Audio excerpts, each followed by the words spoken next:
On va juste en arrière de l'île de Mingan. J'ai quelques slings là qui restent. Puis c'est ça. Je suis éparpillé un peu partout. J'en ai en avant de Long-Pointe, j'en ai jusqu'à arriver à Saint-Jean. J'en ai en m'en allant par le Havre-Saint-Pierre, 2-3 autres spots. Comme du monde, là. Ouais.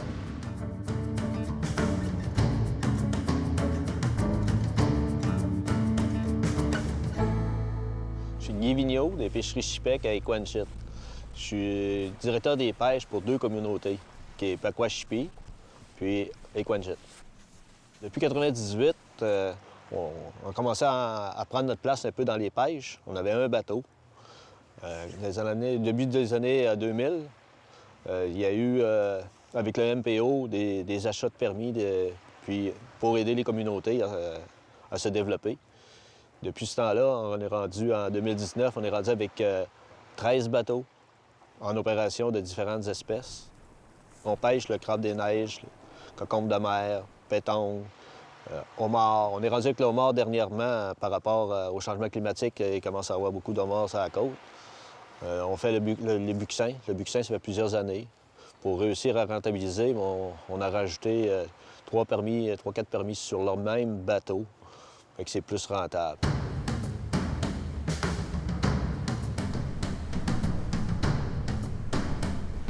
En tout et partout, sur mon payroll, à la fin de l'année, j'ai environ 100 personnes. Temps plein, temps partiel. En temps régulier, c'est environ une trentaine de personnes. Cette année, ça a joué beaucoup, proche d'une quarantaine. J'ai pas loin de 80 autochtones.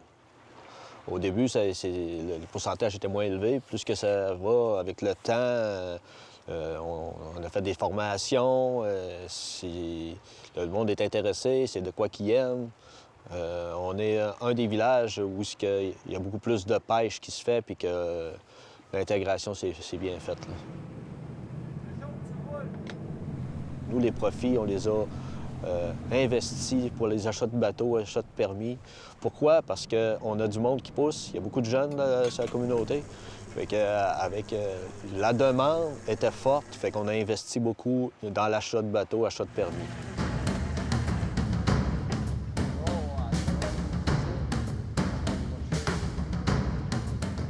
La transformation se fait au village voisin, c'est Poséidon. En général, la plupart de nos pêches se transforment chez Poséidon. J'ai un petit quota de crabe à prendre avec ce bateau-là de 25 000 livres. Puis je peux commencer la pêche au bourgo 2 semaines après la pêche au crabe. Fait que je fais comme les deux en même temps, jusqu'à là que le crabe est fini, mais après ça, je tombe juste sur le bourgo. Puis ça va aller bien jusqu'à la fin octobre, là, d'après moi. Est-ce que vous avez des quotas dans le bourgo? C'est des jours pêche, c'est pas des quotas. Ça dépend des... dans chaque espèce, c'est pas tout pareil. Dans la pétanque, c'est des jours pêche.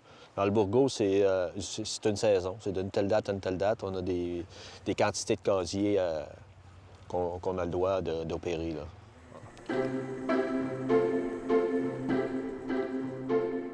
Le buccin, on a commencé quasiment dans les tout débuts avec la communauté. On commençait en premier avec la pétanque, puis pas longtemps après, on commençait avec le crabe, puis on faisait le buccin des débuts des années 2000. On commence à avoir de la misère un peu par rapport à la main-d'œuvre. Si on regarde tout le long de la côte, n'importe qui, dans tous les domaines, on a un gros manque de main-d'œuvre. Sur la pêche, on ne l'a pas senti. On commence à le ressentir, mais je pense que on va bien régler le problème de ces 2-3 ans. J'enlève l'ancienne boîte, j'en remets de la nouvelle. Jusqu'à la prochaine levée. Je regarde aussi les fils blancs qui sont biodégradables, afin que si on perd une cage, que le bourgo puisse sortir. Je regarde aussi mes fils pour les réparer au fur et à mesure que la cage monte. En général, on part vers 4h30, 5h, puis on est revenu vers 5h30, 6h. Ouais. Parce que moi, j'ai un autre cage, j'enlève le plus que je peux. Jusqu'à là que les gars sont tannés, là, autrement dit. Là. Faut pas trop non plus les écœurer parce qu'on en a encore pour un bon bout. Là. Le matin, quand on part du quai, on commence à préparer les apports. Il faut s'organiser que le pont du bateau est clair d'objets qui pourraient causer des accidents. On commence à récupérer les casiers, c'est des slings. C'est des slings, c'est des séries de casiers attachés ensemble. Après ça, on commence à faire le tri. Quand ça commence à embarquer, on fait le tri. Il faut ramasser les bourgots, qui est bon, parce qu'il y a des oursins, un peu toutes sortes de choses qui pourraient se ramasser dans les casiers, puis aussi la grosseur.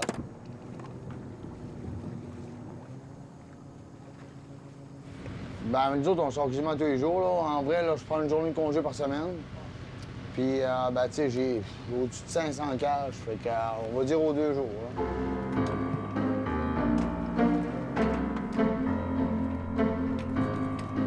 On a quand même une grosseur à respecter. On a une table qui est adaptée pour déjà aider au triage des bourgots.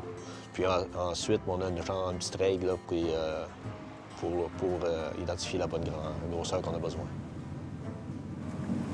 Ça, c'est une belle grosseur. Ça, c'est un beau bourgou. Mais on a quand même notre mesure. Donc, il y a une mesure... Il y a une mesure ici. OK. Donc, vous la mesurez sur Oui. la table? À l'œil. Si je ne suis pas certaine à l'œil, moi, je mesure. Le buccin, c'est un organisme qui est assez sensible et vulnérable à la pêche. Puis il faut s'assurer qu'ils ont tous eu le temps de se reproduire avant de se faire capturer pour protéger les populations. Puis pour ça, il y a une taille limite légale et puis en dessous de laquelle on ne peut pas ramener des buccins, particulièrement les buccins femelles. Puis cette taille-là, elle est basée sur la taille à laquelle 50 des femelles atteignent la maturité. La taille à maturité légale sur la Côte-Nord, c'est autour de 70 mm, par exemple, la hauteur de la coquille. Fait qu'on essaie de réglementer la pêche pour que 50 des femelles puissent se reproduire au moins une fois avant d'être pêchées. On peut jouer environ... ça peut jouer entre 6 et 12 000 livres de bourgots par semaine. Ça dépend de la température, ça dépend du personnel, mais ça joue dans ça. Ben, 20 pannes, je suis content. C'est pas toujours 20 pannes, là, mais 20 pannes, je suis comme content de ma journée. Ça peut être 28, ça peut être 26, ça peut être 15. Ça dépend, c'est dur. C'est dur à prévoir un peu le bourgot. Une journée, c'est bon, mais le lendemain, c'est pas bon. C'est embêtant. 20 pannes, on parle de combien de livres? Ben, c'est 100 livres la panne, fait que, on va dire 2000 livres.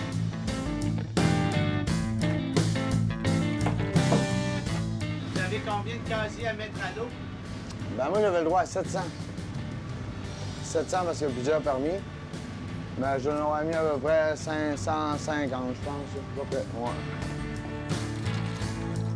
Oui, on a des zones déterminées. Des zones déterminées. Nous, on pêche dans la zone 6. J'ai des permis dans la zone 5 aussi. On pêche pas parce qu'il y a moins de bourgots dans ces secteurs. On le retrouve à peu près partout dans les côtes du Québec. La profondeur est variable un petit peu, mais on peut le retrouver de 0 mètre, donc sur le bord de l'eau, à plus de 30 mètres de profondeur. Puis même, je dirais qu'aux îles de Madeleine, on peut aller... La pêche se fait peut-être même jusqu'à 40-35 mètres là, de profondeur.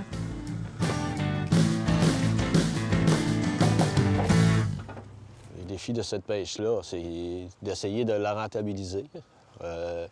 Ce qui arrive, c'est que le bateau qu'on a, qui fait le bourgot, fait aussi le crabe des neiges au début de saison. Fait que ces frais fixes sont déjà... fait qu'il y a beaucoup de frais qu'il n'y a pas à payer. Fait que même si c'est pas une pêche qui est beaucoup rentable, il est capable de défrayer ses frais. Là. Comment est votre territoire de capture ici?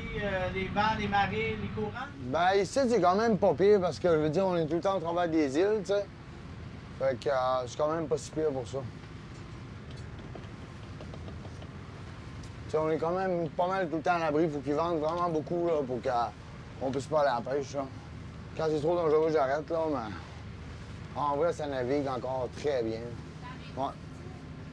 Vous, c'est la première saison que vous pêchez? Oui, c'est la première saison. Je suis venue aider mon conjoint parce qu'il manquait de main-d'œuvre ici à Megan.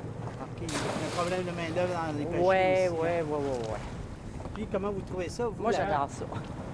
Puis c'est drôle parce que je pensais que j'étais pas du tout dans ce domaine-là, mais ça fait longtemps que je suis avec lui, fait que je suis quand même au courant du domaine de la pêche. Mais travailler ici, j'en ai jamais fait ça. J'adore ça. Qu'est-ce que vous aimez dans la pêche au buccin? Ben j'aime la liberté qu'il y a sur l'eau. C'est quelque chose qu'on ne retrouve pas ailleurs. On travaille dehors. Il y a un bel esprit d'équipe. Il faut faire attention parce que c'est quand même dangereux. Fait qu'il y a beaucoup de prudence. Il y a une belle relation entre les pêcheurs.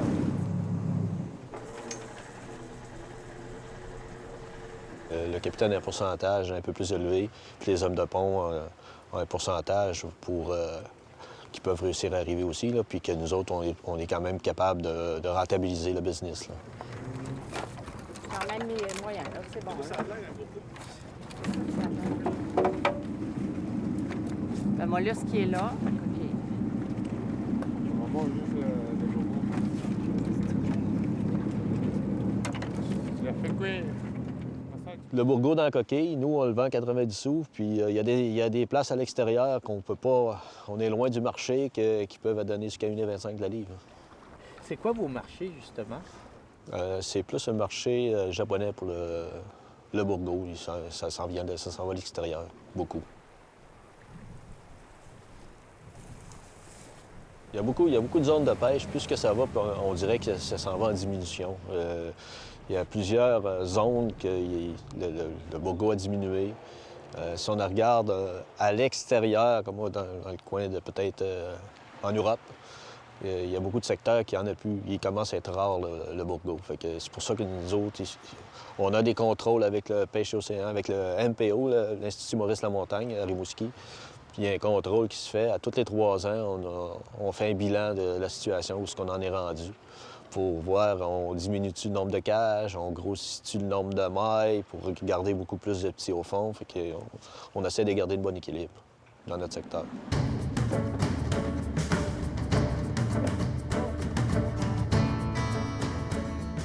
Bien, l'avenir du buccin est bon en autant qu'on surveille, on fait la surveillance des populations de mieux en mieux, de façon de plus en plus fine à mesure que les connaissances se développent, et puis que les pêcheurs forment une équipe avec nous, puis sont conscients de la vulnérabilité des buccins et puis les protègent en général. C'est de leur intérêt aussi. Il faut essayer de faire attention. Il est en diminution partout, fait que c'est pas à cause que dans ma zone ici qu'il y en a beaucoup qu'il faut qu'on l'exploite trop aussi. J'aime mieux, moi, essayer d'en pêcher plus longtemps, plusieurs années, que d'essayer de tout vider dans une saison ou deux. Là.